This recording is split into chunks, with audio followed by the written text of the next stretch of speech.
Mahou Shoujo, salah satu genre anime yang banyak orang ngira cuma ditujukan buat anak-anak atau gadis dengan tema yang ceria, menyenangkan, dan memiliki cerita yang sederhana tentang gadis penyihir. Tapi sebenarnya nggak selalu harus gitu loh. Ada nih satu anime bergenre Mahou Shoujo yang jauh banget dari tema cerita genre tersebut dan malahan kurang cocok buat ditonton sama anak-anak. Yup, kalian pasti tahu. Judul animenya yaitu Puella Magi Madoka Magica atau Mahou Shoujo Madoka Magica. Nah, anime inilah yang akan kami bahas serta analisis kali ini. Sebelum itu jangan lupa klik tombol like, subrek, dan loncengnya.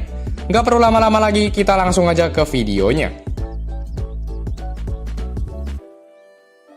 Nah, buat yang belum tahu, anime bergenre Mahou Shoujo yang disertai psikologi kali ini merupakan keluaran tahun 2011 oleh Studio Saf yang ceritanya ditulis oleh Gen Urobuchi.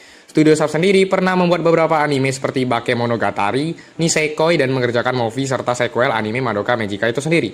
Sedangkan penulisnya yaitu Gen Urobuchi pernah menulis cerita Fate Zero dan Psycho Pass. Kalau kita lihat dari studio maupun penulisnya, itu sangat meyakinkan. Gimana dengan ceritanya? Sederhananya, Madoka Magica merupakan anime yang menceritakan dua gadis SMA bernama Madoka Kaname dan Sayaka Miki yang mengalami kejadian aneh. Pada suatu hari, tiba-tiba aja Madoka mendengar suara permintaan tolong di kepalanya dan dia pun mendatangi sumber suara tersebut lalu menemukan makhluk asing yang terluka sekaligus Akemi Homura, salah satu murid pindahan di kelasnya. Nah, dari sinilah cerita animenya dimulai dan berkaitan dengan yang namanya Mahou Shoujo atau gadis penyihir. Karakter di anime ini sebenarnya nggak terlalu banyak. Walau gitu, semuanya berhasil dibuat memorable dan punya ceritanya tersendiri. Kita ambil contoh MC-nya yaitu Madoka Kaname. Karakter ini jadi MC yang polos banget di awal cerita. Selalu ragu tapi juga bisa berempati pada orang lain dan menangisi penderitaan orang tersebut. Inilah yang membuat Madoka cocok jadi MC. Dia ini baik tapi nggak bisa berbuat banyak dengan penderitaan orang lain. Jauh berbeda dari MC anime lain yang terlalu OP atau bisa melakukan segalanya dan selalu jadi pusat animenya secara berlebihan. Sampai-sampai karakter lain kayak dilupain dan nggak memorable.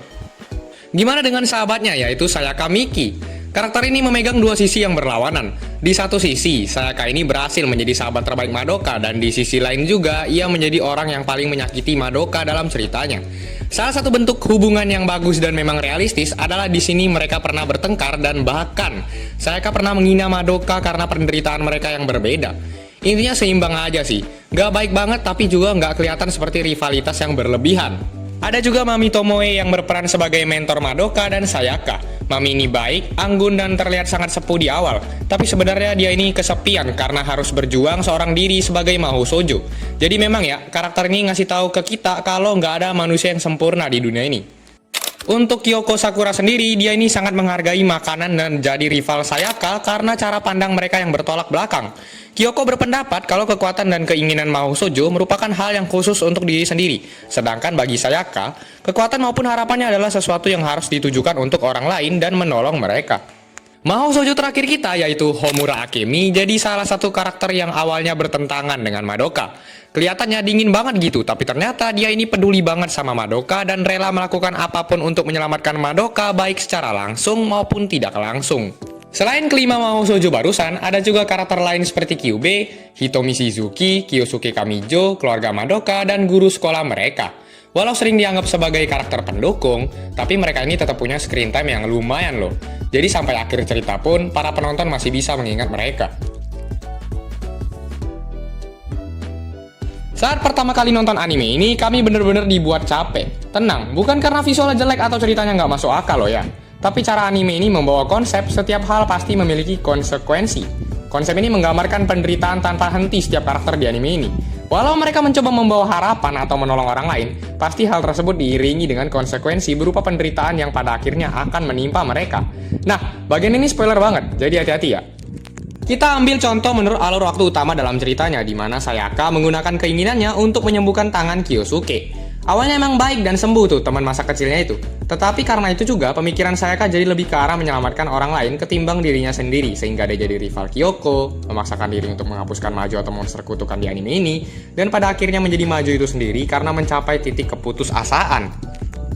Banyak orang bilang scene Sayaka yang di kereta itu merupakan scene yang bagus dan paling mendukung keputusasaannya Sayaka, di mana ia melihat orang lain menghina-hina manusia atau perempuan. Sayaka jadi bertanya-tanya kenapa dirinya menyelamatkan manusia yang juga memiliki sisi buruk sama seperti Maju. Hal tersebut menambah keputusasaannya. Kami capek di bagian ini karena penderitaan karakter di anime Madoka Magica itu selalu konsisten hadir dalam cerita, tapi masih bisa diterima secara kenyataan dan alurnya gitu.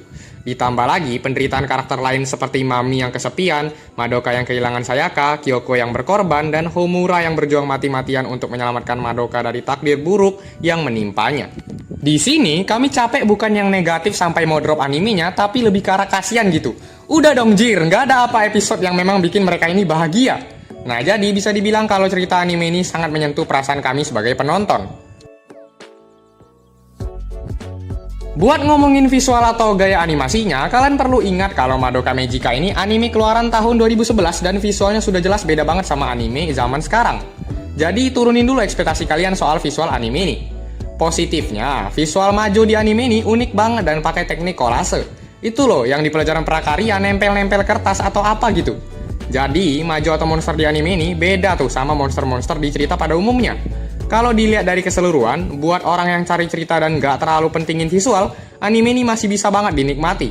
Terlebih lagi, fighting scene-nya lumayan loh. Negatifnya, sebagian tempat atau monster di anime ini menurut kami sedikit memusingkan atau membuat kami tidak nyaman gitu, entah karena bentuknya aneh, disturbing, atau menjijikan. Kalau disimpulin, anime ini masih bagus kok secara visual atau gaya animasinya, dan gak bikin sakit mata. Dibilang frame dikit pun gak juga, karena ya setidaknya lebih bagus daripada OPM. Paling ya di majunya aja yang sebenarnya unik, tapi sesekali buat gak nyaman. Efek sihirnya pun gak berlebihan dan masih enak dilihat. Intinya masih bagus deh. Buat openingnya sendiri, yaitu berjudul Connect, dinyanyiin sama Claris. Openingnya menggunakan nada pop yang ceria tetapi memiliki arti yang dalam tentang tekad untuk melindungi seseorang dan mengubah takdir. Lagu openingnya ini cocok banget buat ngegambarin sudut pandang karakter Akemi Homura. Sedangkan lagu endingnya yaitu Mata Asta dinyanyikan oleh pengisi suara Madoka Kaname itu sendiri dengan nada ceria dan tenang tapi memiliki lirik yang cukup menyedihkan. Menceritakan ucapan sampai jumpa besok dari Madoka kepada teman-temannya yang padahal dirinya sudah tidak bisa kembali lagi ke kehidupan normalnya. Satu lagi endingnya yang dipakai dari episode 3 sampai 12 berjudul Magia. Ending ini dinyanyikan oleh Kalavina, 180 derajat dengan lagu ending sebelumnya yang nadanya masih ceria. Magia murni merupakan lagu dengan nada yang serius, intens, dan memiliki arti mengenai keputusasaan yang menjadi transisi cerita dari episode 2 yang masih lumayan ceria, jadi episode 3 yang memiliki akhir agak gimana gitu. Beralih ke OST-nya, nggak usah ditanya kalau ini. OST anime Madoka Magica dibuat oleh Yuki Kajiwara. Sering disebut sebagai OST legendaris karena memorable dan unik. OST-nya kebanyakan memiliki perpaduan antara vokal opera mistis, penggunaan bahasa buatan atau kajiwarago pada lirik serta bahasa Latin untuk judul. Dan kontras tajam antara melodi ceria yang menipu, serta instrumen mencengkam yang menggambarkan ketakutan serta keputusasaan dalam ceritanya. Tapi ada juga kok OST yang memang chill dan enak didengar. Kita coba bahas hal positif anime ini dulu yang dirangkum dari beberapa forum atau website diskusi serta opini pribadi kami. 1. Cerita dan plot twist yang unik. Kalian tahu sendiri kalau di Madoka Magica ini banyak banget plot twist yang nggak main-main bikin kaget atau kita jadi bertanya-tanya soal ceritanya. Takdir karakter bisa berubah drastis dalam sesaat. Cerita bisa jadi lebih kompleks hanya dengan satu episode, flashback atau dialog. Kompleksnya bukan soal pengetahuan ya, tapi gimana cara kita merangkai alur waktu animenya. Konsep Soul Gem dan Majo juga merupakan suatu konsep yang unik banget. Dan gak cuman asal berubah gitu jadi mau shoujo terus lawan monster yang biasa aja. Intinya cerita anime ini jadi salah satu kunci utama kenapa banyak orang suka animenya. 2. Setiap karakter bersifat memorable. Banyak orang bilang kalau Madoka Magica ini membagi waktu muncul atau screen time karakter secara merata. Dan hal tersebut bener banget sehingga setiap karakter itu bisa diingat dan membuat sebagian orang sedih terhadap nasib buruk karakter tersebut. Dan bahkan nangis gitu. Setiap penampilan karakter juga menggambarkan pribadi dan kekuatan mereka, jadinya gampang diingat dah. Contoh aja nih, penampilan Homura yang serba abu-abu dan hitam menggambarkan pribadinya yang dingin dan misterius. 3. Musik dan OST yang bagus. Poin ini udah dibahas sebelumnya dan kalian sendiri bisa coba dengerin musik atau OST animenya. 4. Visual yang berbeda dari anime lain. Coba deh kalian lihat gambar-gambar ini. Nah, pasti kalian sendiri nggak akan kepikiran bentuk seaneh dan seunik itu. Penggunaan gaya kolase di visualnya menambah ciri khas. Efek sihir dan fighting scene-nya juga bagus. Kurang dong kalau kita cuma ngasih tahu positifnya aja. Nih, ada beberapa poin yang membuat anime Madoka Magica ini jadi kurang bagus. 1. Genre yang menipu. Banyak orang yang mau nonton Madoka Magica karena genrenya mau shoujo. Jadi nggak sedikit orang yang ketipu sama genrenya dan malah jadi kecewa atau drop karena nggak sesuai ekspektasi mereka. 2. Pacing terlalu cepat. Beberapa episode anime ini, seperti di episode 12, terlalu padat dan cepat untuk sebagian penonton. Beberapa dari mereka kesulitan untuk mencerna informasi, bahkan memahami konsep tentang alur waktu atau memahami perkembangan karakter. Ada juga yang merasa kalau perkembangan karakter jadi kurang matang dan terburu-buru.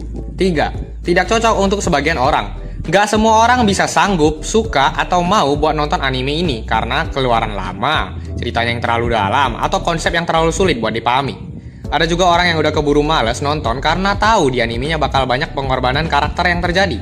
Ditambah ini anime keluaran tahun 2011. Meski visualnya unik, tapi nggak semua orang juga cocok sama hal tersebut. Kalau mau lanjutin dari animenya, kalian bisa nonton Madoka Magica Rebellion lalu ke Magia Record sebagai sequelnya. Terus nih, kalau udah selesaiin itu semua, kita bisa nunggu movie Madoka Magica Walpurgis Night Slicing yang udah delay beberapa tahun dan menurut trailer bakal rilis pada tanggal 28 Agustus 2026. Selain itu, Madoka Magica juga ada game turn-based yang berjudul Madoka Magica Magia Exedra. Sayang banget gamenya masih kena region lock dan kalian harus punya VPN buat mainin gamenya. Nggak salah kalau banyak orang bilang Puella Magi Madoka Magica atau Mahou Shoujo Madoka Magica jadi anime yang masterpiece. Pandangan itu bisa muncul karena cerita dan OST-nya yang bagus. Buat orang yang suka cerita kompleks dan dalam, kalian bisa nonton anime ini. Tapi buat yang cuma cari visual atau Mahou Shoujo yang murni ceria, anime ini mungkin kurang cocok buat ditonton karena visual maupun ceritanya yang nggak bisa diterima untuk sebagian orang. Makasih banget udah nonton videonya sampai akhir. Maaf kalau ada kesalahan informasi maupun pelafalan pengucapan.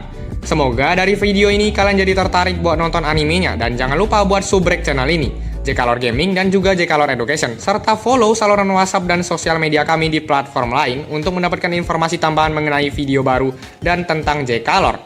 Sebagai penutup kami ucapkan, jangan lupa makan.